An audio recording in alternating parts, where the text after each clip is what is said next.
байцгаана сонсогчдоо энэ өдрийн мэндийг хүргэе.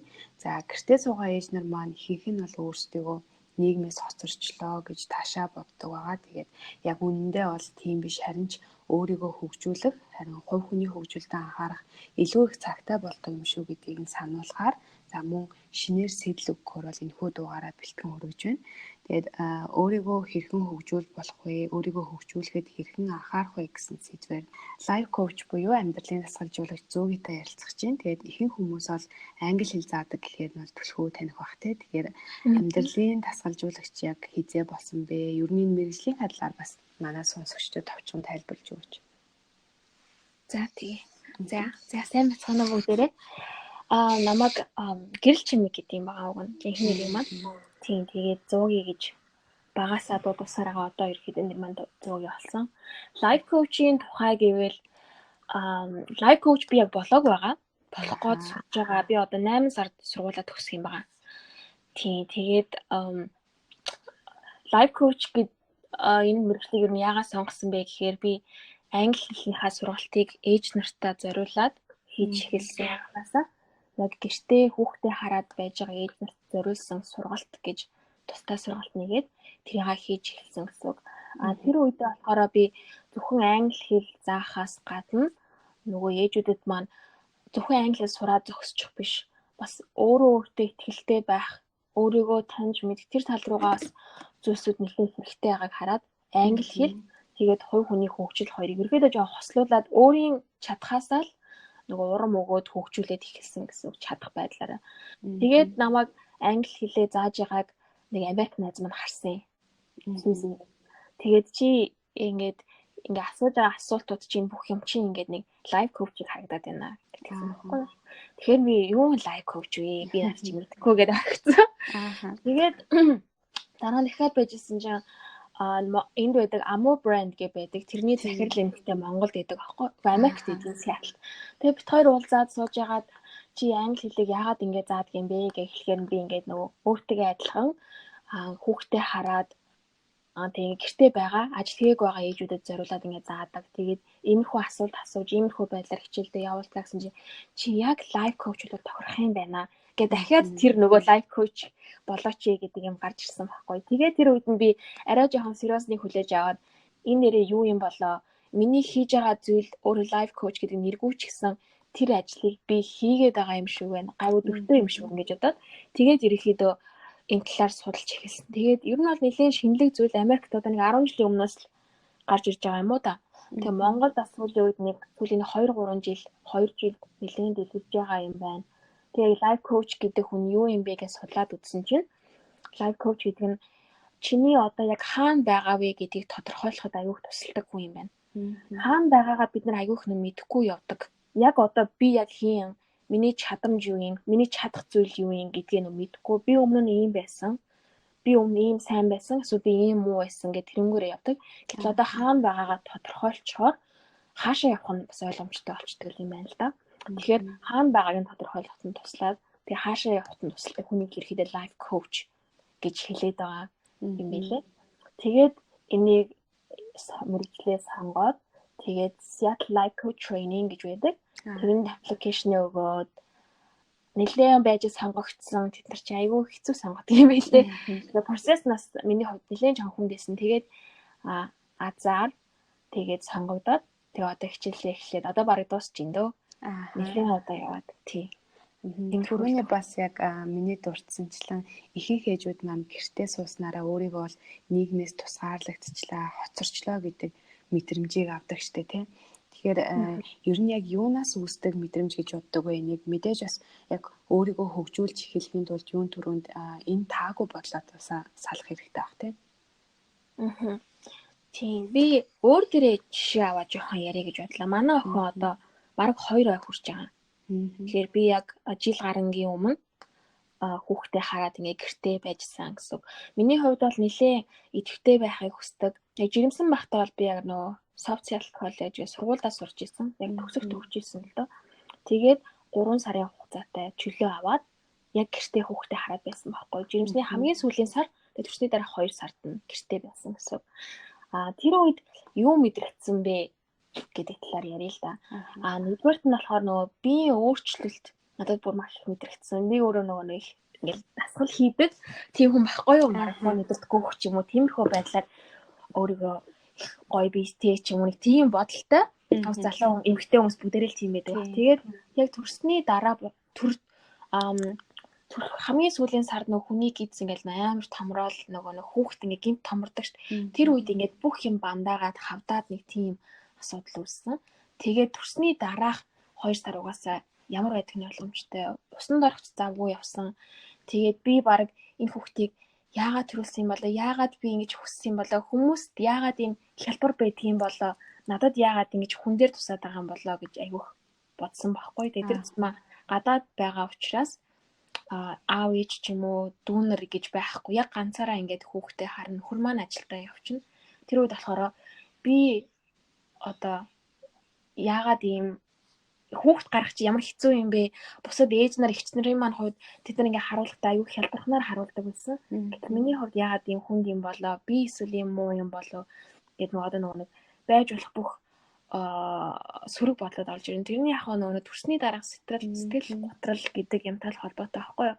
Тэрийг бид нар сайн мэддэггүй. Би тэрийг жирэмсэн байхдаа маш их судалж эхлээд тэгээд яг нөгөө гормоны өөрчлөлтөөс болоод энэ бодлого нөгөө үүсдэг юм байна. Яг бодит биш зүйлсүүдийг бид нар одоо өөрөө яг бодит юм шиг болгож бодож эхэлдэг гэсэн үг байхгүй юу? Сэтгэл готрал ихтэй байгаа. Сэтгэлийн одоо хямрал нэлийн дэд зүгтээ хүрсэн. Тэгээд маш нэг эмзэг болчихсон бүх юм тэгээ энэ болгон ч болохоор буцаал нэг гормоны өөрчлөлтөд холбоотой болчих жоох юм эмэгтэйний бид тийм их өөрчлөлт орсноос болоод. Тэгэхээр энэ ерөнхийдөө бие физиологийн болоо сэтгэл санааны тэгээд хоёр юм маань нийлээд хүчин зүйл маань нэгдээл бидний яг тэр төрсний дараах сэтгэл готрол гэдэг юм дээрээс оруулж байна. Тэгээд тэгээд нэг тийм болоод тэгээд би тэрийг бас өөр юутай холбож бодсон бэ гэхээр бид нар яг жирэмсэн болохоос өмнө ч юм уу ингээд маш их нийгмийн харилцаанд орж исэн. Одоо ингээд мундаг ажил хийдэг те байнгын ажилдаа өглөө ажилдаа яваад орой ирдэг эсвэл найз нөхдөдөө уулздаг, хичээлдээ явдаг тийм байж итэл бид нар нөгөө одоо гэртээ байх үедээ хүүхдээ хараад байх үед бидний яг хийж байгаа ажил юу вэ гэхээр яг нөгөө хүүхдээ харах тэгэл нөгөө хүүхдийнхаа бас эзэмрлэх те хоолыг хийх гээд иймэрхүү ажлууд өрнөж байгаа учраас бид нар болохоор нөгөө толгоон дотроо юуг хийвэл би илүү мундаг гэж харагдах вэ гэд бодох үед нөгөө ажиллаа хийж байгаа ингээл тэр хүмүүс маань ингээ мундаг санагдаад байдаг. Гэтэл нөгөө ээжийг хийж байгаа тэр байдал маань нөгөө мундаг нэг айхтар тийм чухал ажил биш юм шиг чухал ажлыг мэдж байгаа юм шиг хэрнээсээ биш юм шиг санагдаад идэг учраас ер нь ингээд бид нар маш их нөлөөлдөг. Тэгээ сошиал медиа бас үнэхээр их нөлөөлж байгаа. Өмнө бид нар тэрийг мэддэггүй байсан бол сүүлийн үед нөгөө хүн болгон хамгийн сайхан зүйлсээ биднэрт харуулах гэж сошиал медиа дээр тавьж байхад бид нар тэрийг хамгийн өөрийн муухайтайгаар харьцуулдаг. Өөрийн усанд ороогүй хүүхдэд тэргээд ингээд сууж байгаа тэр үснэ арзаасан сууж байгаатайгаар харьцуулдаг. Тэгэхээр тэр аюу нь шудраг бус хүмүүсийн хамгийн сайхныг өөрийн хамгийн муухайтайгаар харьцуулахаар өөртөө нэг аюу шудраг бус хандаад байна гэсэн үг байхгүй. Тэгэхээр сошиал медиа гэсэн зүйлүүдэд хангуулж байгаа л. Энэ одоо яг хүчин зүйлсүүдээ олоо өөрөө ойлгочлоо штэ тийм. Ээжүүд маань ч гэсэн ойлгочлоо. Тэгтэл бас нөгөө таагүй болоод маань салдгүй штэ тийм. Энэ хүмүүс ийм гоё хахад би ингээл гэртээ сууж идэг гэх. Юунаас эхлэх вэ? Одоо ер нь өөрийгөө хөгжүүлэе гэж бодож байгаа ээжүүд маань юунаас эхлэх хэрэгтэй гэж зөвлөх бол. Юунаас эхлэх хэрэгтэй вэ гэхээр хүмүүс одоо олон ээжүүдийн бодлоор ийм бодол байгаа юм. Би хүүхдээ 2 нас хүрэнгүүтэл нь би ингэн гэдэг нэг тийм ойлголт байгаа байхгүй юу? Хүүхд маань 2 нас хүрэхээс нас би юу ч хийх боломжгүй гэдэг нэг тийм нэг зааг тавьсан. Тэгээд би хүүхдээ 2 нас хүрэнгүүтэл нь би ажилдаа орно. Хүүхдээ нэг 2 нас хүрэнгүүтэл нь би нэг одоо сурна ч юм уу тий. Хүүхдээ 2 нас хүрэнгүүтэл нь би шинээр юм сурна гэдэг нэг тийм зааг тавьсан учраас 2 нас хүртэл нь би юу ч хийж болохгүй. Би юу ч хийж боломжгүй би угаасаа чадахгүй гэдэг нэг тийм нэг майндсет гэх юм уу да тий суудсан гэсэн үг. Тэгэхээр тэрийг өөрчлөх хэрэгтэй. Би хүүхдтэйгээ байх энэ хугацаанд надад хүүхд маань л байна. Хүүхдээс маань өөр хинч миний цагийг ингээ хулгайлах боломжгүй болчихсон. Хулгайлах гэж жоохон муухай хэлчихлээ. Ингээ миний цагаас хугаслах боломжгүй. Хүүхдтэйгээ байна гэдэг маань уусаа хамгийн нандин цаг. Тэгэл болоо. Миний хувьд одоо хинч намайг ажил хийгээч гэхгүй. Би заавал шинэ юм сурыг гэж ийшээгүй гэхгүй. Тэг ингээ нүн бүх юм чи ингээ холдуулаад ирэнгүүт би хүүхд маань байна. Үлдсэн бүх цаг хугацаа миний хувьд надад зориулагдаж ашиглагдах юм аа гэдгийг ойлгочвол болно гэсэн үг. Тэгээд одоо яг сургалтанд сууж байгаа ээжүүдээ манай ээж нар асуудаг байхгүй багшаа манай охин жоохон одоо 3 сартай эсвэл 7 сартай би чадах болов гэж асуудаг. Тэгэхээр би ингэдэг байхгүй хүүхд чинь унтдаг өө. За унтдаг тий. За унтж байгаа үед нь та яадаг вэ гэдсэн хаа би одоо унтдаг эсвэл гэрээ цэвэрлдэг ч юм тиймэрхэн хэлж байгаа байхгүй. Тэгэхээр та хүүхдээ унтж байгаа үед та бүрэн өөртөө ямар нэгэн зүйлийг өөрийнхөө хүслээр хийх боломжтой болж ин зөө зөө гэдэг. Тэр үед нь та хүүхд ч одоо бага хүүхд чинь шөнө унтна өдөр ингээл 2 цагийн зайтай бас жоохон найп аваад унтна шүү дээ. Тэр үед нь та аль нэгийг нь өөртөө зориулчихвал та яг тэр цаг хугацаа өдөр болгон тэрийг давталттай хийгээд хахад чинь тэр чинь маш их цагийг зөвхөн өөртөө зориулчих чинь гэсэн үг байхгүй юу гэдэг нэг. Тэгэхээр нөгөө нэг хүүхдтэй байх цаг маань нандин үлдсэн цагуудаа хинч намайг заавал тийм ажиллаа мөнгө олж ир гэж шахахгүй учраас би тэр цагийг зөвхөн өөртөө зориулъя гэдэг тийм шийдвэрийг гаргачих болно гэж би хувьдаа бодоод байгаа. Өөрөө чинь бас яг нэг найзуудын тухай нэг пост явсан шүү дээ. Айгүй олон хүнд хүрсэн. Тэр бас яг постыг яагаад бичих болсон талаараа жоохон ярьж өгөөч. Тий. Наача би энэ талаар ерөөсөө нэр ярьж байгаагүй юм шүү дээ. Би хүртэл яг өөрөө чинь яг нөгөө зочноор урахаасаа өмнө өөрийнхөө пэйж дээр хүртэл шеэрлсэн юм байлээ.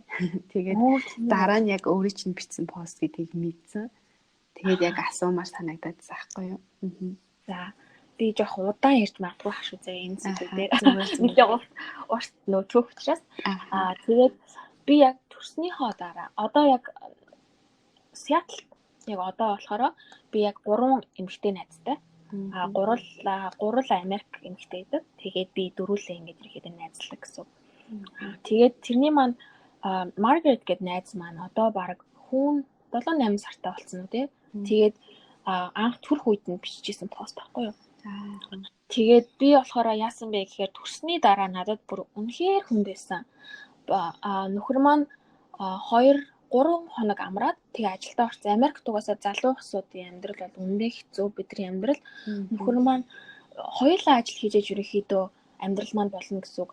Хэрвээ нэг нь ажил хийхгүй байхад л үнэхээр орж ирж байгаа мөнгө нь бүр ингээл яг ингээл бүх юмдаа яс таарал бүр ингээ нэг ч төгрөг илүү гардаггүй. Тэгээд би жирэмсэн. Тэгээд хүүхд төрсөн учраас бид нарт маш илүү их зардал гарна гэсэн үг. Хүүхдийн эмчилгээ, эм тариа, тэгээд pampers, тэгээд хоол унднаас эхлээл ингээл хүүхдийн суудалт хэрэг гэл маш их зардалтай. Тийм учраас нөхөр маань хүсэжсэн ч нөхөр маань гэртээ байж чадаагүй. Тэгээд ажилдаа орсон. Тэгээд яг ингээд гэртээ эхний 10 хоногт би ингээд байж ах бүр хин нэгэн орж ирээд ингээд хүүхдийг маань 5 минут ч болтоо тэрвэрэд өгөөсэй гэж би бүр үнэхээр хүсэжсэн. Бүр ингээд өдөр болгон уйлдаг байсан байхгүй юу? Айгуу сонио. Ингээл нөхөр маань ингээд ажилдаа явлаа гэдэг нь яана гэж тэгээд ингээд хүүхдээ барайл ингээд уйлал маш их ядарсан. Хүүхд маань сайн унтахгүй. Тэгээд би нөгөө эмнэлэгт 3 хоног өвдсөн байхгүй хамгийн гол нь. Нилээ нөгөө хожуу төрөлтөөсөн болохоор 3 хоног өвдөд тэрэндээ маш ядарсан. Тэгээ гарч ирэл хүүхдээ яагаад нөгөө нэг өмнө нь ингээл нөхөр маань туслаад мах цахыг маань хэрчээд өгчин тэрийгээ ингээл нэг шүлэн дотор хийгээл буцалгаж угаал бид нар мэдэн шүү дээ яг амьдрал ямар байдаг вэ. Тэгээд хажууд маань ээж маань байхгүй, дүү маань байхгүй, аав маань байхгүй. Тэгээд ингээд нөхөр маань ажилдаа явчихар чинь би ингээд бүр маш зутарсан, хэцүү байсан. Тэгээ би хүмүүс рүү ингээд мессеж та ингээд яаж гадаадд ингээд төрсөн юм бэ? Танд хэцүү байгаагүй юу гэдэг. Хэцүү байсан ингээд хэлсэн. Тэгээ надад бүр ингээд хүнд байгаа юм шиг санагдаад. Тэгээ би тэр үед нь юу гэж бодсон бэ гэхээр өмнө нь Монголд байхад найзууд маань олон төрж исэн. Тэр үедэр яагаад ингээд тусалж байгаагүй юм болоо. Би одоо хэрвээ найзууд маань туслаад би яаж туслах вэ гэдгийг мэдчихлээ. Би гэрт нь ороод хүүхдийг нь унтж явах үед нь 30 минут шалтгаан бариад өгчих хэрэгтэй юм байна. Би хоол хийгээд аваачаад өгчих хэрэгтэй юм байна. Яг хэрэгтэй юмнуудыг нь бэлдээд өгчих хэрэгтэй юм байна. Ядаж гэрт нь ороод тоосыг нэг удаа хачаад өгчих хүн хэрэгтэй гэдэг юм байна гэл яг надад юу хэрэгтэй байсан бож тэр болгоныгоо найзуудтай үнэхээр тусалж өгөндөө гэж бодсон гэсэн. Тэгээд бодцоод байжгаад манай найз маань намайг төрөөд жилийн дараа төрсөн. Тэгээд одоо нөгөө чи яг л за би одоо найздаа яг нөгөө хэрэгтэй юмар нь туслана гэд бодсон. Тэгээд найз маань төрсний дараа 7 хоногийн дараа яасан мэхээр найзуудаараа нийлээд бид нар юм нөгөө нэг хуваар гаргасан байхгүй юу? Өдөр болгон хин нэг очихдоо одоо шинэ шүл хийгээд очие те. Яг нөгөө найзд маань юу хэрэгтэй тэрийг нь бэлдээд очигээд тэг ингээ хуваар гаргаад өдөр болгон хин нэгэн хүн очихоор болсон. Тэгээ 7 хоногт нэг удаа л очиж таарч байгаа гэсэн үг. Тэнгүүд нь би болохоор 7 хоног болгоно нэгд өдрийг авсан. Нэгд өдөр болохоор миний амардаг өдөр байсан. Тэгээд тухайн өдрөө би өглөө нэлээд эрт босоод юу шүл хийгээд сайхан далайн байцтай шүл хийгээд тэгээд манай найз яг нэг махныг сайн идэггүй болохоор би байцаатай, төмстэй, ловнтай, дахианы махтай гээд жижигэн баншнууд хийгээд яг л нэг хялбар болгож өгөөд тэгээд махаа хэрчээд, дахианы мах хэрчээд тэгээд бас нэг гурил илдэж хэрчээд тэгээд ингээд авчиж өгсөн байхгүй. Тэгээд бүгдийг нь хөрөгчөнд нь ингэж аваалж хийж өгөөд шүлээн аяганд хийгээд аваачиж уулгаад тэгээд найзыгаа идчих хооронд нь хүүхдийн тэрж ингээд суугаад тэгээд тэр хоёрыг жоохон унтчихсан гутал нь гэрийнх нь эргэн тойрноор яваад гэрийн сайхан цэвэрлээд тэгээд ерөнхийдөө явж исэн гэсэн. Тэгээд 7 хоног болгоно нэгд өдөр тэгж хийсэн. Тэгээд тэр үед маань найз маань болохоор бүр ингээд хинийч бодоогүй зүйлсийг ингээд чи хийж ийна гэд хэлсэн байхгүй юу. Тэгээ бүр үнэхээр баярлсан. Тэгээ Америк хүмүүсийн хувьд бол тэр ингээд байдал нэг байдаггүй учраас бүр ингээд үнэхээр баярлаа. Бүр ингээд яг ингээд над хийгээд өгөөсэй гэж хүсчихсэн зүйлсүүдийг маань хийж өглөө гэд тийх үед яг л нөгөө нэг зовлонтой хүмүүсийн хазавлан ойлгодог гэдэг шиг ээжүүд төрсний дараа л ойлгох юм байна гэдгийг мэдсэн. Тэгээд сая болохоор манай Эми гэдэг найз маань сарын өмнө төрсөн. Тэгээ Эмидээ Маргарет бодохорыг адилхан хийж гисэн гэсэн. Тэгэхээр бид нар нөгөө би өмнө бодож байгаа юм л да Монголд байхдаа ч юм уу төрсэн найзууд дээр очихоор нэг сар гарны дараа л очдог шүү дээ. Тэгээ очихдаа ингээд би чоко пай, набор модод ингээд компот дээр авдаг гэсэн. Тэгээ би бид нар бүр үнэхээр бүр яагаад хэрэг болдгоо тэрийг бид нар аваач өгсөн нэртэй найз маань хүлээж авсан нэртэй бол тэрийг нөхрөө ч юм уу дүүн ч юм уу ингэдэг. Яг нөгөө жирэмсэн ихт маань хэрэг болох зүйл яг тэр биш байсан юм байлээ гэдгийг ойлгосон. Тэгэхээр хоол ундал цай тиймэрхүү юмнууд үнэхээр хэрэг болдог. Тэгээд дараа явдаа тэрийг айгуу сайн мэд хэрэгтэй мэн гэж та. Тэгээд тэрийгээ би яг үндэ төрөөгүй хүн бол үнэхээр мэдэхгүй бодохгүй юм байлээ. Тийм учраас тэрийг ядаж эргэн тойрны маань найзууд маань бас мэдээсэй гэж хүсээд пост оруулсан. Монголд бол тийштэй те ер нь бол баг ээж дээрээ эхний сар дээрээ байдаг ч юм уу ихэнх хүмүүстэй. Тэгээд нөгөө найзууд нь ч гэсэн их ер нь бараг анзаарахгүй шахуу тэгэл өнгөрчдөг штэ. Манаас яг нөгөө Солонгост байдаг найз маань сая 100 ирээд яг тэр постыг унснийхаа дараа надад ирж тусалж байсан байхгүй. Тэгээ би ямар гоё юм бэ те. Тэгээ би ямар их ачтай буянтай пост гэдэг тухайд бас айгүйх баярлж исэн. Тэгээ манаас ээжүүд нэлийн хүрсэн баха гэж бас бодож байна. Ээжүүдээс бас нэлийн талархсан захиа махи авсан бах та тий. Тий талархсан захиа бас амнаа хаяа байнга шээ. Тэгээд ямар ч гэсэн талархсан захиаг яг саяны пост дээр бол яг нэг маш баярлаа. Ийм хэрэгтэй байсан юм аа гэж шеэрлж байгаа үед ингээ надад үнэхээр таалагдсан. Яагаад тэгэхээр ингээд нэг юм хэрэгцээ нь үнэхээр байсан юм байна. Хүмүүс найзуудтай мэдүүлэх ингээд чи шууд ингээд ирээд яагаад өгөөч гэд хэл ингээ хэцүү штэ тий. Ээжүүд чинь хувь ингээ ирээд манай гэрийг цэвэрлээд өгөөч юм уу. Ингээд шүлц нэгээд өгөөрэй гэд маш их нэрлэх учраас тэгвэл одоо нөгөө постоор дамжуулаад миний найз ингээрээ хэдүүлээ дараа нь ингэх юм биш үү гэд ингээ хэлээд шеэрлээд явчихгоот нөгөө харах хэвээр хүмүүс нь хараад өө би ингэ хэрэгтэй юм байна гэд нөгөө хэл гүгээр магадгүй дамжуулж өгч байгаа учраас тэн дээр баярлсан баха. Өөрийгөө хөгжүүлэх гэхээр юу хийхээ бас мэддэггүй шүү дээ. Би хэл сурах хэрэгтэй болов уу, эсвэл ном унших хэрэгтэй болов уу гэл баахан юмны донд ингээл эргэлдээлээдэг. Өөрийн чинь зүгээс бас яг юу хийгээрэй гэж зөвлөх вэ? Гэртээ байх хугацаагаа ашиглаад гэсэн үг шүү дээ. Тий. Гэртээ байх хугацаагаа ашиглаад хамгийн түрүүнд би нэг зүйлийг хийгээсэй гэж надад хамгийн их тусалдаг зүйлс юу вэ гэхээр journaling буюу нөгөө юм бичих. Одоо өөрийн одоо өдрийн тэмдэглэл бол бас биш юм аа. Ингээд өдөрт би ингээд нэг дэвтэртэй тэрэн дээрээ ингээд өөрийнхөө бодож байгаа санаж байгаа зүйлсүүдийг маш их бичиж өөртөө ярилцдаг гэсэн үг. Тэгэхээр ээжүүдийн маань хувьд заавал англи хэл сурах те эсвэл лайф коучинг сургалтанд явах, хятад хэл сурах, эсвэл гар урлал сурах гэхээсээ илүү яг энэ цагаагаа болохоор яг өөрийгөө хинбэ гэдгийг таньж мэдхэд илүү зарцуулбал яг нөгөө юу сурах вэ гэдэг нь илүү тодорхой болчих юм шиг. Яг тэгэхээр бидний хувьд нөгөө багасаа одоо жишээ нь нэгтлэн болвол бүгдээрээ мөнгө олно тий. Эдийн засгийн хүн болох юм бол чи ядаж нэг мөнгөөр тасрахгүй. Багш болох юм бол чи ядаж нэг ажилтай байна гэдэг нь өсөхгүй багаас маань сурсан. Чи яг нөгөө бидний нөгөө дорой буурай орны нөгөө нэг асуудал байхгүй юу? Мөнгө илүү чухал, мөнгө л олох нь чухал, өдөр тутмын хоолтойгоо байх нь чухал гэдэг нэг тийм бид нар чи одоо 80-аад оны сүүл 90-аад оноо ихээр төрсэн одоо хүүхдүүд энэ чинь нөгөө яг нөгөө хүнд үе төрсэн.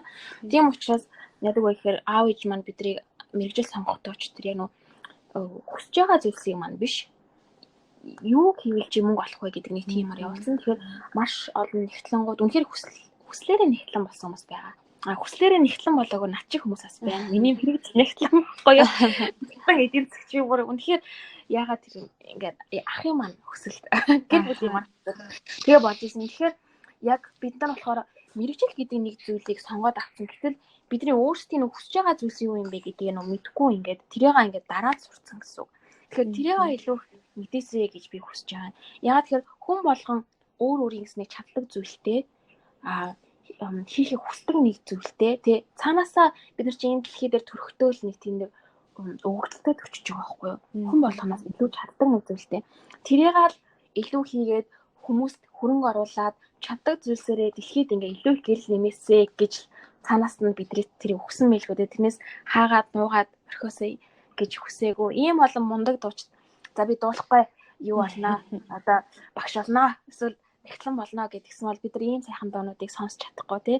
Зохиолчид ч адил ийм мундаг инженерүүд бүгдээрээ адилхан гэсэн. Тэгэхээр тэр нэг зүйлсийг бодох, санах, ухаарах цаг хугацаа биднэрт бараг байгаагүй 10 жилдээ ч тэр оюутан болоод ч тэр ажил хийж явах үедээ тэр тэнгуул одоо би чинь өөртөөсөө нэг хүүхдийг бий болгоцсон тий ингээд надаас гараад ирсэн. Энэ хүний ирээдүй надаас хамаарна гэд бодох үедээ энэ ч гэсэн дэлхий дээр ямар энэ хүүхэд ямар зорилготой ирсэн бол гэдгийг бодох үедээ буцаагаад би өөрөө яг ямар зорилготой ирсэн юм болоо миний үнэхээр чаддаг юм юу юм болоо гэдээ ингээд илүү их бодоод дотгошоогоо илүү их өөрийгөө сонсох тэр цагийг илүү их гаргаж өгөөсэй. Яагаад гэх юм бол бид нар ажил дээр гарсан үед нөгөө гадна талын дуу чимээ бидэрт маш их байдаг. Чи тэг хэрэгтэй, ингэ хэрэгтэй, ажиллаа тэгээрээ ингээрэй гэдэг нөгөө нэг маш ядарсан.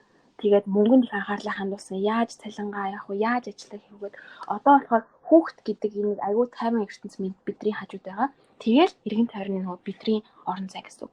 Тэгэхээр тэр орон зайд байгаад өөрийгөө таньж мэдээд өөрийгөө сонсчих юм бол тэрийг яг өөрийн болгоцсон тохиолдолд цаашдаа юу хийх вэ? Би юу хийж чаддаг вэ гэдэг маань айгүй тодорхой болсон гэсэн.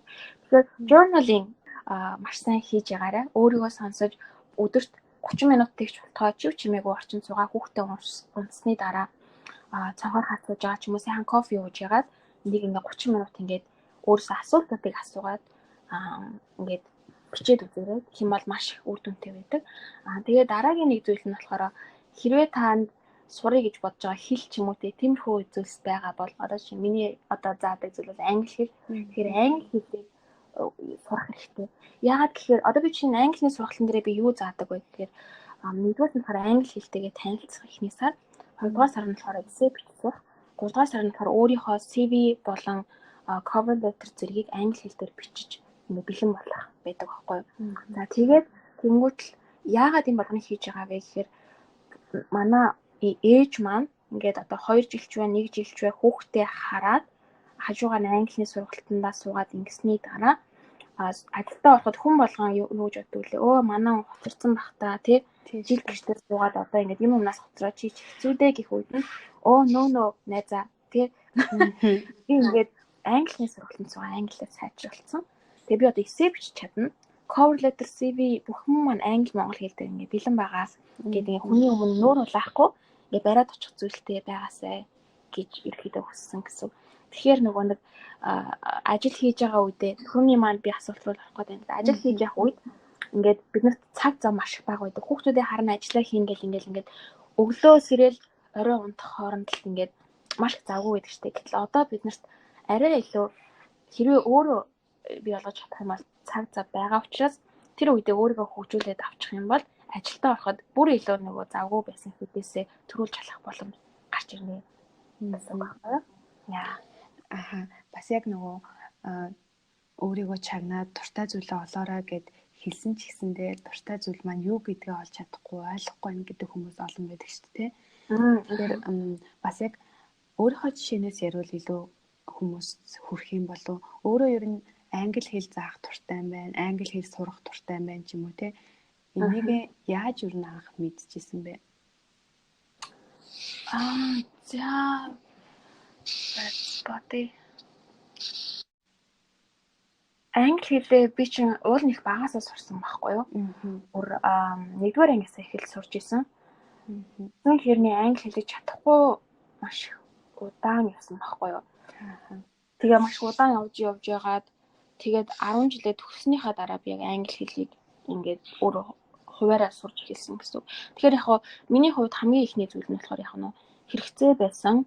Хоёрдугаарт нь болохоор нөгөө нэг хүмүүс намайг нөгөө шоолох тийм нөгөө юм айгүйх байдаг шүү дээ сургуулиудад. Тэгээд чи англитэй муу, хичээлтэй муу зөө ч юм уу. Тиймэрхүү зүйлс надад 10 жил яг байсан байхгүй. Тэгээ би хөдөөнөөс шилжиж ирсэн хүүхэд байсан учраас улаан хацартай дэлгүүдийн хувцс сунарны хувьд муу гэл олон асуудал байгаа. Тэгээ тэр үед тиймэрхүү зүйлс тохиолдож исэн болохоор хор шар гэдэг юм ч гэсэн яг үндэ бас байсан гэсэн.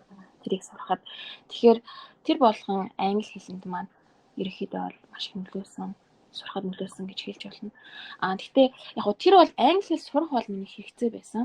Энэ нөгөө нэг англи хэл заах маань болохоор яг дуртай юм болчихж байгаа байхгүй яг чиний асуулттай холбогддог. Тэгэхээр энийг юун дээр толгуурлах вэ гэхээр би аюу олон зүйлс хийж үзсэн гэсэн үг. Одоо нөгөө маш их сайн дурын ажил би маш их хийдэг байхгүй юу. Тэгээ тэнд очны хичээл заагаад, тэнд очны гар урлын юмд суугаад, тэнд очны хөгшчүүлийн асрамжийн газар сайн дурын ажил хийх үедээ аль нь надад илүү их нөгөө кайф ингээд хийж явах үедээ би цагийг анзаарахгүй хийдэг те. Хийгээд дуусныхаа дараа хөөх би юм хийсэн байсан юм уу та мэдсэнгүй штэ гэдэг тийм одоо мэдрэмж надад байх юм бол энэ ингээд би энийг хинээч жил яаж ч хийсэн буцаагаад энэ маань ямар нэгэн байдлаар нөгөө надад тийм нөгөө зовлон шаналл тий дарамт болохгүй юм байна гэдгийг ойлгоод авчна гэсэн. Тэгээд би яг төрснийхаа дараа тэр нөгөө Монгол ээжүүдтэй туслая гэж бодох үедээ би юугаар тусалж чадах вэ гэж бодсон гэсэн. Тэгэхээр бусдад нөгөө нэг тусалж чадах юм чинь л буцаагаад бас чиний нөгөө нэг чаддаг зүйл чинь л болж ирж юм гэсэн байхгүй. Хүмүүс гэдэг чи аюу мундаг хоол хийдгээ. Эсвэл чи стандараа нүүр бодохтай сайн шүү гэдэг ч юм уу тий. Чи ингээд чимхлэр юм да аюу мундаг шүү гэж нөгөө тэрнгөр ч хүмүүс танаас тусламж авдаг. Буцаагаад тэрийг хийхдээ танд өөр чи ингээд маш их хэзээч дарамт болдоггүй харин ч маш кайф сэтгэл ханамж авдаг бол тэр чинь яг нөгөө таны чаддаг зүйл хийхийг хүсдэг зүйл чинь гэсэн үг бодоод хавшиж чинь гэсэн. Тэгэхээр энэ болгоны одоо тэр англи хэл заах энэ хүсэлтэйгээ энэ буцаад энэ кайф өгдөг зүйлээ олж авахдаа тэр нөгөө бүх арга замыг хэрэглэсэн гэсэн. Өнгөө хийгээд үзье, туслаад үзье. Энэ миний чаддаг зүйл шүү дээ. Ингээд чаддаг зүйлсээ туслаад үзье. Тэрний дараа бүр үнэхээр чадах нь ингээд яг сураад үлдчихэж гэсэн байхгүй юу. Тэгэхээр тэднийг хийгээд үзээрэй. Хүмүүс өөрийн чаддаг зүйлсээ мэддэг байхгүй юу. Тэгээ бас хүмүүсээс асуу.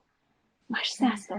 Ингээд судалгаа магадгүй явуулсан ч болно шүү дээ. Эсвэл найзтаасаа миний ингээ хамгийн чаддаг зүйлийг юу гэж боддог вэ? Би юу хийхдээ хамгийн их баяртай байдаг вэ гэдэг ч юм уу тий. Өхрөөч асуусан ч болно. Тийм. Миний хамгийн сайн чаддаг зүйл юу вэ? Би юу хийхдээ хамгийн их баяртай байдаг вэ? Гэт ингээд асуугаад хаар чинь тэд нар чинь яг ингээд таны чаддаг зүйлсийг ингээд буцаагаад хэлээд байна гэсэн. Тэгээд тэрийг ямар нэгэн байдлаар өөрийн жижигхэн бизнес болгоод ч юм уу тгээ явчихад болно гэсэн. Тэг хүн болгон заавал мундаг хуульч болохгүй, хүн болгон заавалчгүй одоо орон судлаач те мундаг нягтлан ийм менежер болох албагүй. Тэг хүн болгон зүгээр өөртөө чаддаг зүйлсийг хийгээ явчихад нөгөө дэлхийн ертөнцийн айгүй олон нөгөө цэцэгтэй гой цэцэгтэй юм шиг болчихно гэсэн үг байхгүй. Тэгэхээр заавалчгүй би ийм мэргэжилтэй байх хэрэгтэй, оффист суух хэрэгтэй гэхээсээ илүү өөрийнхөө чаддаг зүйлсийг буцаагаад хүнд тусалж чаддаг зүйлсээ тэрийг жижигхэн бизнес болгоод ээжүүд маань аваа явчих. Ер нь ингээд өөрт нь ч гэсэн капитал буцаагаад айгүй бусдад өгөөчтэй байна гэсэн. Аха. Тиймэрхүү л байна. Аха. Би одоо энэ асуултыг асуухгүй бол алдс болох байхаа. Гэртээ суугаа ээж нар маань ер нь ихэнх нь л одоо англи хэлээ сурыг, за үгүйгээ сайжруулъя гэж сууж байгаа бах тий. Юунаас эхэлэх үү? Яах ёстой вэ? Одоо эсвэл одоо сургалтанд сууя гэж бодож байгаа хүмүүс сургалтанд үнэхээр суух хэрэгтэй юу гэж бас асуугаад байдаг шүү дээ тий. Тэгвэл би өөрөө яг ингээд бие даах хэрэгтэй юу? Аль нь зөв бэ? Яг хэрэглээний англи хэлтэй яг ямар англи хэлийг сурахыг хүсэж байгаагаас хамаарна гэсэн. Ямар англи хэл гэж хэлж байгаа нь юу гэсэн үг вэ гэхээр хүн болгоны хэрэгцээ ондоо. Зарим хүмүүсийн хувьд болохоор хүүхдүүдийн хувьд IELTS юм уу TOEFL-ийн шалгалт өгөөд дэлхийн мундаг нэр хүндтэй сургуулиудад орё гэсэн хүмүүс байгаа. Зарим хүмүүсийн хувьд болохоор би хүүхдийнхаа хичээлийг одоо англиар сурж эхлэхэд нь заагаад хүч хэмжээний англи мэдлэгтэй болмоор байна. Зарим нь болохоор гадаад руу явахдаа би хоолоо яд захиалаад идчихдэг хэмжээний мэдлэгтэй болохыг хүсэж байна гэсэн тийм ондоо байгаа гэсэн. Тэгэхээр яг TOEFL IELTS-ийн шалгалт өгөөд явандаа гадаадд яваад хурдтай сурах гэж бодож байгаа хүмүүсийн хувьд үнэхээр мундаг сайн сургалт олоод сураад явах нь хэрэгтэй. Тэр нь бол үнэхээр зөв алхам болно. Тэгэхгүй яг нь өөрөө сурна гэж наагур цаагур ингэж явах нь цаг алдуулах магадлалтай. Тэгэхээр үнэхээр сонирхолтой төгөөс сонгочод бол тэр маш сайн. Үгүй бол зүгээр өдөр тутмын англиас сайжруулъя тий. Хүмүүстэй яг сурыг найз нөхдөд ойлголцыг кино үзээд ойлгодог болъё. Хүүхдүүдтэй туслая гэж байгаа хүмүүсийн хувьд өөрөө гэрээсээ л эхэлчих хэрэгтэй. Яг байгаа зүйлсүүдээрээ. Одоо би өөрийнхөө нэг жишээг ярил л да. Би яадаг байсан бэ гэхээр ямар нэгэн байдлаар би гадаад хүнтэй маргааш уулзах боломж надад гарнаа гэдэг ч юм уу те. Тэрийг мэдж байгаа тохиолдолд бол би яадаг байсан бэхээр өмнөх өдөр нь нэг өгүүлбэр цэжлэдэг байсан байхгүй. Манай ээж нь үг цэжлэхэргүй өгүүлбэр цэжлэрээ. Тэгээ өгүүлбэр цэжлэх маань ач тус нь юундаа гэдэг нь үг цэжлэхээр одоо чинь breakfast гэдэг өглөөний цай гэдэг үг байлаа. Үг цэжлэхээр юу гэж хэлэх юм бэ? Breakfast гэж нөгөө хүн рүү тэгээд байна шүү. Тэний орнд what did you eat for breakfast? Тийм ээ. Like what time did you have your breakfast гэдэг өглөөний цайнаа та юу уусан бэ? Хэдэн цагт цайгаа уусан бэ гэдэг ч юм уу. Тэр нэг өгүүлбэрийг цээжилсэн тохиолдолд хүн болгоноос очиод асуух боломж танд гарч ирнэ гэсэн.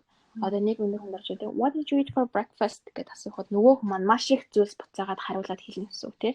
Тэнгуут тэр дундаас нь та харилцаа үүсч чинь буцаагаад нөгөө хүн маш их олон зүйл хэлж явах үед нь ийм эд тийм ээ хариулахдаа ингэж хэлдэг юм байна гэд мэдээд харна. Тэгээ тэрийг би ингээд тойроод маш олон хүмүүсээс ингээд асуугаад явдаг байсан. Тэгээ маргааш нь уулзж байгаа мэдээгүй хуучин өгүүлбэрээ нэг асууна. Дахиад нэг шинэ өгүүлбэр асууна гэсэн ингээд цээжлээд тэгж явсараад ирэхэд харилцаагаа бий болгодог байсан. Одоо өгүүлбэрүүд цээжилдэг байсан гэсэн. Тэгээд ном маш сайн уншиж явах хэрэгтэй. Өөрийнхөө төвшөнд тохирсон орой олгон ном нэг хуудас унших хэрэгтэй. Гэтэ унших үедээ ойлгохын тулд унших шаардлага бас байхгүй гэсэн үг. Заавал ингээд бүгдийн нэг бүчлээ ойлгодог байх шаардлагагүй. Яа, одоо тэр тунаас юу бий болох гэдэг нь гэхээр орой болгон нэг хуудас ном уншсанараа та үг маш сайн нүдэлж аавна гэсэн үг. Ингээд одоо нэг хуудсан дээр гарч байгаа бүх үг өөр гэсэн үг биш шүү дээ. Одоо жишээ нь my гэдэг үг 10 удаа тавьтагдсан. Work гэдэг үг 6 удаа тавьтагдсан ч юм уу зөвхөн нэг хуудсан дээр ингээл явж байгаа гэсэн бидний өдөр тутмын амьдрал гарч байгаа шүү дээ. Ээж гэдэг мами гэдэг үг 10 удаа тавьтагдсан ч юм уу. Тэгэхээр нөгөө бид нар маш олон үгнүүдийг тогтоогоод байна гэсэн үнэндээ. Тэгээд тэрнээс гадна өгүүлбэрийн бүтцийг аягүй сайн ойлгож авдаг. I гэдэг нараас aim авт юм байна. Тэ?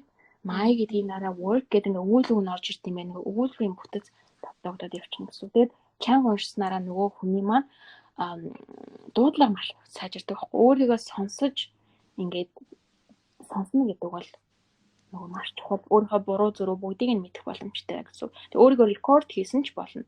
Тэгэхээр эн чинь бас дахиад гэртээ хийх боломжтой зүйлсүүд. Тэгээд та маш олон үг нүдлээд яваад байвал ингээд бид нар ингээд гадуур явж байхдаа энэ үг амар харсан үг гэхдээ ямар үг вүлээ гэж бид нар тэгдэг шүү дээ. Гэхдээ мэдтгүү. Тэгмээ тэр үгээ нэг удаа тал бичгээс хараад эн чинь ийм үг байхгүй юу гэж дараа нь дахиж хизээж мартагдахгүй гэсэн. Тэр чинь юутай холбоотой гэнэ мэдхгүй ч гэсэн нөгөө англи үгтэй ном уншаад байснараа бидний нүдэнд ингээд тогтцсон маань одоо бидний оюунд монгол хэлээр ингээд ороод тогтцож байна гэсэн. Тэгэхээр зүгээр ингээд өдөр болгон үг цэжснээс илүү үр дүнтэй гэсэн. Тэгэхээр ер нь бол өөрийн гэсэн арга барилыг бий болгож аваад маш олон англи хэл сурах юмуд байгаа. Зөвлөгөөнүүд онлайнаар байгаа. Тэгээ тэр дундаас яг өөрт маань аль нь тохирох вэ гэдгээ сонгож аваад тэг яг гэрээсээ эхлэх юм бол маш их үр дүнтэй, бүрэн боломжтой гэртээ сурах. Манай сурагчид бол гэрээсээ сурж байгаа, бүгдээрээ гэрээсээ сурж байгаа. Тэгээд биднээс сонсоод бол багшаа би ингээд иймэрхүү арга барилыг өмнө ашиглаж ийсэн гэд. Би ч гэсэн бас яг нөгөө гэрээсээ сурсан хүн байхгүй англи хэлийг чинь. Яг би дагаад яг саяны хэлээр номоо уншаад гадаад хүмүүстэй ярилцах боломж байгаад ярилцаад тэгээд ерөөхдөө өөрөө бодож исэн гэсэн үг. Хүмүүсийн яг нөгөө ярих үед гардаг нэг айдас байдаг штэ. Яг нэг эхний нэг хэсэг хугацаанд тулгардаг айдсаа яаж даван туулвал дэвэдэг бол. Тэгэхээр хамгийн ихэнд гарч байгаа зүйл гэхээр энэ хэрэгтэй. Энэ бол гадаад хэл юм аа. Тэг энэ бол гадаад хэл. Тэгэхээр би зүгээр сурч хийж байгаа гэдэг одоо ойлголттой өөртөө бий болох хэрэгтэй. Хүүхэд дөнгөж төрөнгөтлөө юу адаггүй штэ ингээл аваа би тэглээ ээжээ би тэглээ гэх шууд ярьдаггүй те. Тэгээд бас 2 настай хүүхэд 2 нас хүрээд магадгүй нэг хагастай 2 настайгаасаа ингээд аваа ээжээ гэд багаар хэлж эхэлдэг штэ. Яг тэрнтэй адилхан процессор явна гэсэн үг. Хэрвээ тэгээд 10 жилдээ орж иж арай дээр оюутан болоод бүр ингээ мундаг илтгэгч болоод ярьдаг те хүмүүсийн байдал бол яг тийм байдаг. Тэгэхээр бидний англи хэл сурах арга барил ч гэсэн яг тийм байна гэсэн. Тэгэл манай монгол хүмүүст юу гэдэг вэ гэхээр би буруу хэлчих магадгүй гэж айгаад юм хэлдэггүй огт. Тэгээд дотроо ингээд нөгөө маш олон нөгөө цагуудаа бодоод алийг нь одоо аагийг хэлчихлээ аагийн дараас юу илээ гэж ингэж маш их боддог байхгүй. Тэгээд төгс өгүүлбэр гаргасныхаа дараа л би хүмүүстэй ярина. Үгүй бол би ингээд дугаа байж яа гэдэг нэг тийм асуулт байдаг. Гэтэл бид нар бодъё л доо 2 настай хүүхдээс те чи төгс өгүүлбэр хэл. Би одоо ингээд юу гэдгийг те Монгол улсын засгийн газар нь одоо тийх хэрэгтэй гэдэг ийм өгүүлбэр хэлж чадахгүй шүү дээ тий. 2 дугаар ангидаач чадахгүй гэсэн. Харин хэлэх ёстой цаг нь ирсэн үед одоо жишээ нь дунд сургуультай ахлах сургуульд бол хэлэх боломжтой гэсэн. Тэгэхээр англи хэлийг яг тиймэрхүү байдлаар сурна. Би төрөөд шууд төгс ярих боломжтой болохгүй. Гэтэл хүүхэд тий аава ээжээ гэд нэг үг хэлэхэд нөө сонсож байгаа хүмүүс ямар баярлдаг вүлээ тий. Хөө ингээ хэлчихлээ штэ гэж баярлдаг болохоос чи одоо тэгж хэлэхгүй ганцхан хэллээ мэлээ гэж юм байхгүй. Тийм болохоор өөрийгөө яг би бэби байна, жоохон хүүхэд байна гэж ингээд харж байгаарэ. Ингээд сурч явах үедээ. Тэгэхээр өөртөө ч гэсэн айгүй нэг patient айгүй төвчээртэй хандах боломжтой болдог гэсэн. За тэгээд бүх юм дэс дараалалтай. Хэрвээ та ярихгүй байгаа дээр ярих боломжгүй болно гэсэн. Нөгөө жоох хүүхдээ чи зөв ярьдаг болсон хоноо яриараа гэвэл ярихгүй байсараад нөгөө хэлний хөгжил нь байхгүй болчихно гэсэн үг шүү дээ. Тийм болохоор айдсаа ерөөсө бүрэн давах. Тэр нь юу вэ гэхээр гадаад хүнтэй бид нар ингээ ярихад за нэг Америк хүн монголоор ярих гэж бодъё. Тэр үедээ би ирсэн Америкаас гэдэг ч юм уу нэг буруу хэллээ шүү дээ тий. Тэр үед нь бид нар ингээл чи одоо буруу хэлчлээ гэж бид нар ингээд шоолдоггүй. Харин ч яадаг вүлээ. Хөө наа чи яриад ямар мондөг юм бэ. Гэтэл нөгөө хүн чинь тэр өгүүлбэрээ энэ тийм хэлж явсаар яагаад сарын дараа би Америкаас ирсэн гэж болсон гэдэг шүү. Тэгэхээр тэр юу вэ гэхээр амнаасаа үг гаргаж хинч таныг шоолохгүй. Шоолох хүн за 100-д ганц л байж магадгүй яг үндэ. Харин ч хэлж байгаагаас чинь бахархах хүн 40-нөр олон байна гэсэн.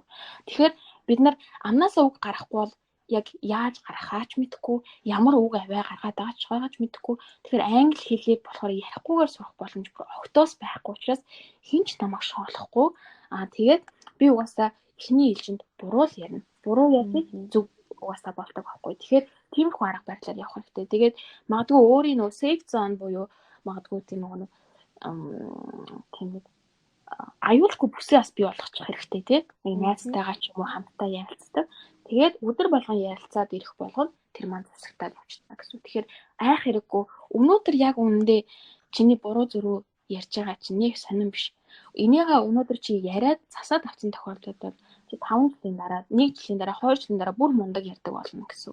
Тэгэхээр өнөөдрийн хэн байгаагаас ерөөсөө хичих шаардлага байхгүй. Харин ирээдүйд би нөгөө нэг би хичээд байна, би буруу ярьчих болов гэж айж ийна гэсэн хэвээрэл байх юм бол та харин өөрөөсөө ичих хэрэгтэй. Тэр чинь ичихтэй зүйл байхгүй юу? Нөгөө би чадахгүй байна гэдэг зүйл чинь. Харин одоо мэдгүй байгаа зүйлээ мэдхийн тулд хичээж байгаа бол огтоос ичих зүйл биш. Харин өөрөөрөө бахархах хэрэгтэй тийм зүйл гэсэн үг байхгүй юу? Тэгэхээр би яахгүй, хинч намайг шоолохгүй, хүн шоолохгүй байхад буцаагаад ичих гэдэг зүйл байхгүй болчихно гэсэн үг шүү дээ. Тэгэхээр шоолохгүй байх магадгүй тэр хүрээлэлээ бий болгочих хэрэгтэй. Тэгээ би бол маш их шоололдог байсан. Тэгээд шооллоо гэд яах вэ? Яг энэ хэвээрээ байх юм бол би шоолуулсаар л байна. Тийм болохоор би шоолуулсан ч хамаагүй би одоо сураад авчий гэж зүтгэсээр байгаа л юм хэд одоо байгаа төвшөндөө ирсэн гэх гэсэн.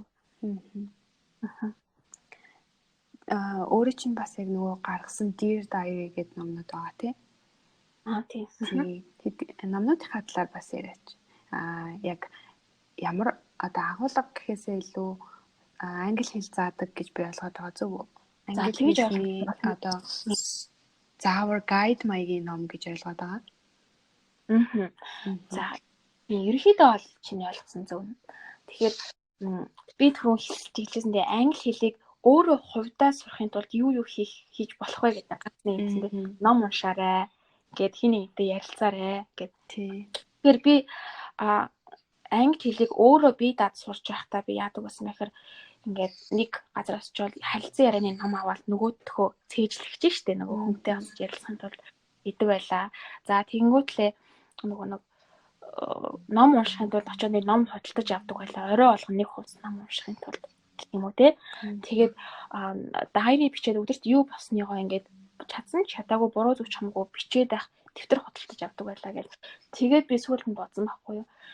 Би өөрийн англи хэл сурсан энэ арга барилуудаа надад хамгийн их сурсан арга барилуудаа нэгтгээд нэг ном болгоод яг нэг системтэй бусад хүмүүст гаргаад өгчвөл энэ ямар их хэрэг болох болоо заавал сургалтанд суухгүйгээр өөрийнхөө ингээд сурах арга зам байгаа шүү гэдгийг ингээд нэг харуулъя гэж ерөөдөө бодсон гэсэн. Тэгэхээр өөрт хэрэг болсон тэр бүх систем арга барилуудаа нэгтгээд нэг ном болгоод гаргацсан байхгүй. Ном гэхээсээ илүү дэвтэр ном хоёрын хослол гэсэн. Тэгээд 60 хоногийн хугацаатай байдаг. Яагаад 60 хоног байдаг вэ гэхээр аливаа хүн ямар нэгэн зүйлийг 60 хоногт хийхэд тэр нь өөрт нь зуршил болоо үлддэг гэж би уншсан байхгүй юу. Тэгэхээр зуршил бий болгохын тулд 60 хоногийн хугацаатай ийм дэвтэр номны хослол дасгал ажлын ном гэдэг шиг л юм тий. Тэгэхээр дотор нь юу байгаа вэ гэхээр одоо ингээд энэ бол ийм юм гэж заасан юм бол огтоос байхгүй. Гэхдээ хийх зааварчилгаа нь байгаа гэсэн. За тэгэхээр өдрийгөө яаж эхлүүлэх вэ гэхээр одоо хоёулаа нэгд өдрийг ярил л да тий. Нэгд өдрийг гэлээ гэхэд дээдлэлт нь ингээд та нарт ингээд зориулсан урам үгс байгаа гэсэн. Тэрийг ингээд сайхан орчуулчин ингээд хараад тэгсний дараа унших их байгаа. Унших ихүүд маань болохоор ихэд Америк хүүхдүүдийн 1, 2, 3 дугаар ангийн хүүхдүүдэд зориулсан тийм ихүүд гэсэн. Тэгэхээр нөгөө нэг англи хэл сураад явж байгаа дөнгөж ингээд дунд шатны анхан шатны хүмүүст бол яг боломжтой гэсэн. За тэрийг уншаад тэрэн дотроосоо яг нөгөө нэг чангаар уншаад тий өөрийгөө сонсоод тэгээ явж боломжтой гэсэн. Тэгээ тэрэн дотроосоо шинэ үгээ хаах, шинэ үгээ бичих тэрний хэсгийг бас оруулчихсан. Түүнийхээ дараагаар болохоор idiom буюу нэг хэл зүгнүүд оруулсан. Бид нар нөгөө Америк хүмүүстэй, англи хүмүүстэй ярилцах нэг хэл зүгийг ойлгохгүй учраас юу гэдэг байгааг нь ойлгодгүй. Тийм учраас хэл зүгнүүд оруулж өгч байгаа. Тэгээд цаашаа яваад юунуудаа бас харилцан яриа байгаа. Монгол хүмүүст одоо чинь өдөр тутмын амьдрал хамгийн хэрэглэгддэг харилцан яриануудыг оруулаад цээжлээд ярилцах боломжтой болсон гэсэн. Тэгээ хамгийн сүүлд нь болохоор Dear Diary буюу дайригаа бичих хэсэг ингээ оруулж өгсөн гэсэн. Тэгээд 7 хоног болгон бүтэнсаа өдөр дууны өдөр гээд бас дуу ингээд оруулж өгсөн байгаа. Тэгэхээр ингээд яг нөгөө энэ болгоныг өөрөө өдөр тутамдаа хийгээд яваад байхад таны англи хэл тэр хэрвээрээ сайжраад яваад байна гэсэн үг. Тэгэхээр надад тусалсан арга барилуудыг бүгдийг л зэгцлээд нэг ном болгож гаргасан гэсэн үг байхгүй юу? Түрүүн бас яг өөрөө хэлсэн шүү дээ. Хүүхдээ унтчих хооронд өөрөө юу хийдэг вэ гэд. Ээж нар маань болохоор одоо яг өөртөө яаж цаг гаргах вэ? Цагаа яаж зохицуулах вэ гэж айгүйх асуудаг л да. Тэгээд өөрөө чинь хувьд бас яг өөрөө ээж хажуугаар нь сурж байгаа тий. Тэгээ бас хүмүүст англи хэл зааж ийн. Өөрийнхөө туршлагаас бас хуваалцаач. Яаж цагаа зохицуулдаг вэ? Өөртөө цаг гаргах тал дээр болохоор би ямар ч гэсэн ажил амралтаа ерөөхдөө зохицуулах хэрэгтэй гэж үздэг. Тэгээд 7 хоногийн 6 өдөр ажиллаад одоо хүүхдээ ч гэсэн харна л гэсэн үг л дээ. Тэгээд 7 дахь өдөр болохоор яг өөртөө зориулаад бүр юу ч хийхгүй яг амардаг гэсэн. Тэр үедээ би яг нөгөө өөрийнхөө тархийг цэвэрлээд тэ зэгцлээд одоо яг юу хийх хэрэгтэй, яах хэрэгтэй вэ гэдэг нөгөө урам зоригоо яг тэндээс авдаг гэсэн үг. Тэгэхгүй бол маш ажил гаргах юм байдаггүй. Тэгсний дараа болохоор хийх ажил руугаа маш хурамтай ордог гэсэн. Тэгээд гол зүйл маань болохоор би шөнийхөө нойрыг маш сайн авч чаддаг. Шүн яг одоо охиныгоо унтахад ерөөхдөө дагаад унтчихдаг гэсэн. Орой 10 маргагаар. Тэгээ өглөө 6 цаг магадгүй 5 цаг ч юм уу гэд босчдаг. Охин маань бас тэр үед ерөөхдөө жоохон 8 9 цагаас хичээлдээ явдаг болохоор 8 гэж сэрчин. Тэгэхээр тэрнээс өмнө би ажлаа амжуулж авахын тулд өглөө босож ажиллаж суухаас өөр аргагүй болдог гэсэн. Тэгэхээр өглөө босоод хамгийн түрүүнд би жоохон ном уншаад түүний хэлсэн журнал жоохон хөтлөөд тэ заримдаа болохоор гадагшаа би гараад алхацдаг байхгүй юу? Манай нөхөлийн замтай.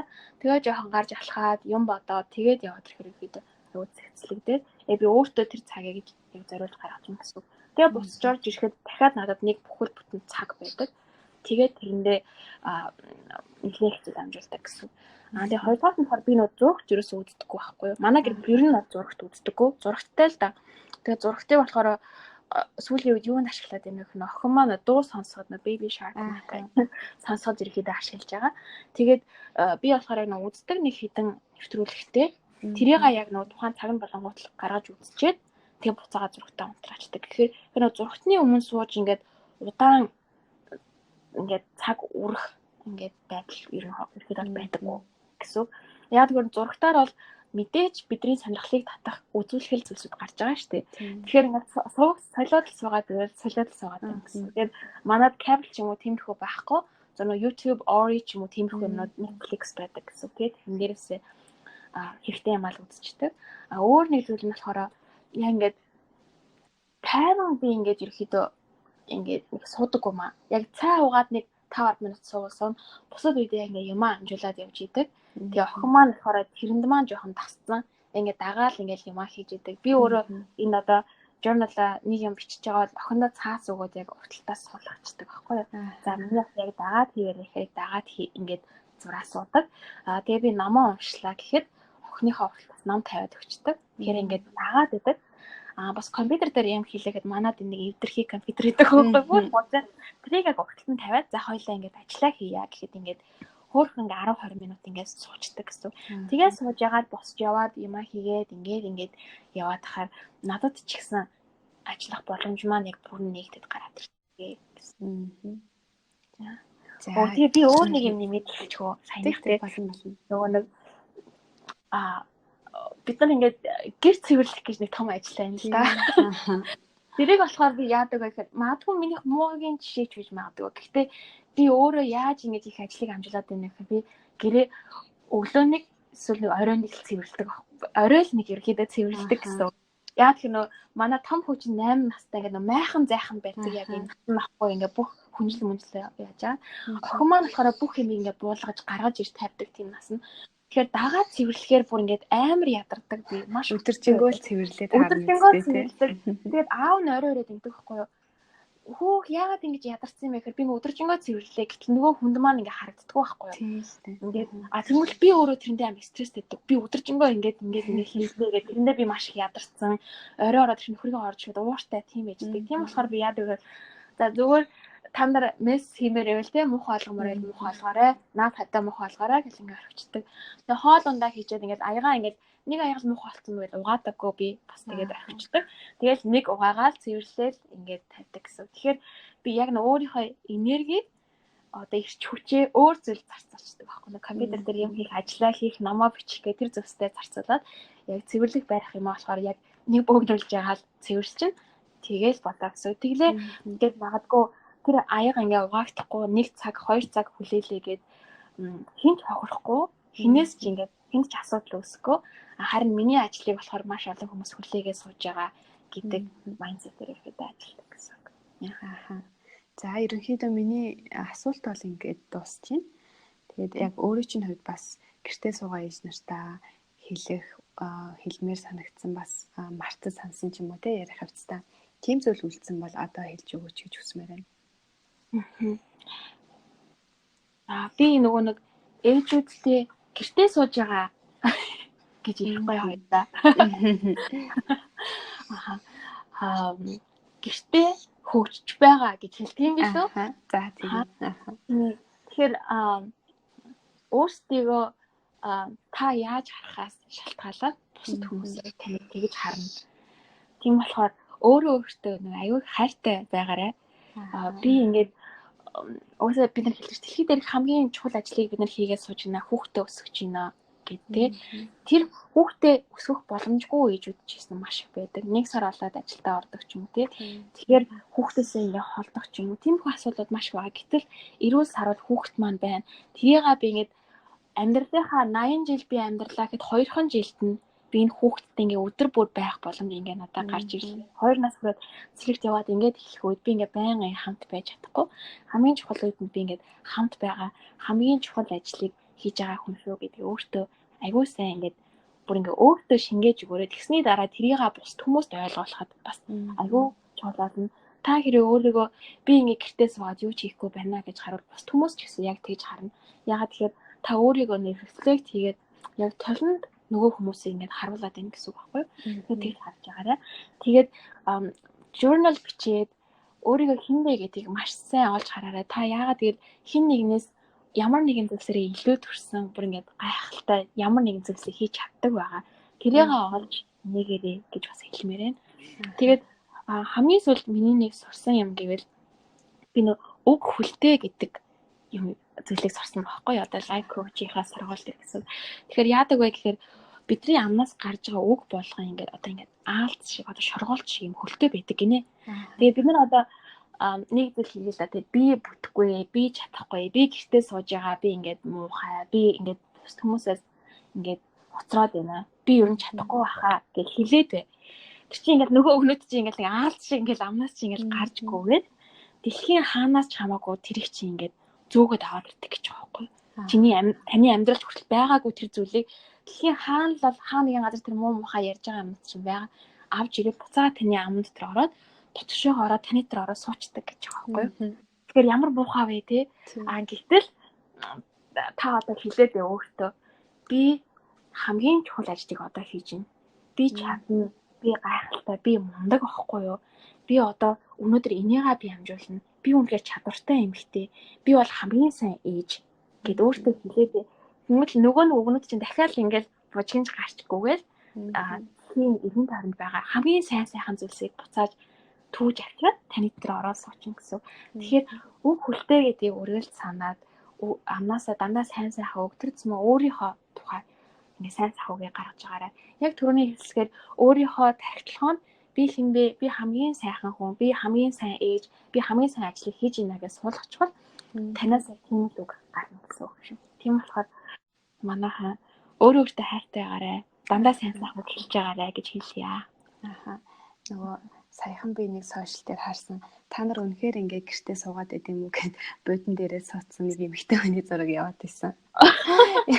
Тийг яг тийм угаасаа л байдаггүй юм чинь тэр зураг шиг байхгүй тул бүгдээрээ сайн хичээгээд те өөрсдийнхөө бас яг өөрсдийнхөө талаар боддог бодлоо өөрчлөх хэрэгтэй юм байна эхлээд. Яг үнэ. Тэгээд бас санаж аваарэ гэж хэлмээр. За ингээ хоёлаа подкастаа дуусгая те. Тэгээд сонсогчд маань хэрэгтэй мэдээлэл авч чадсан гэж найдаж байна. Тэгээд миний урилгыг хүлээж авч ярилцсанд маш их баярлалаа зөвгий. За баярлалаа. Намайг урьсан бас баярлалаа. Тэгээд ясан зүйлсээс манаас хэрэгтэйг нь аваад тий хэрэггүйг нь бас мартаад тэгээд багч гэсэн зүйлс бас хэрэг болох байх гэж би найдаж байна. Хэрэг болсон зүйлсэд айлхан Монгол ээж гэсэн хэрэг байна.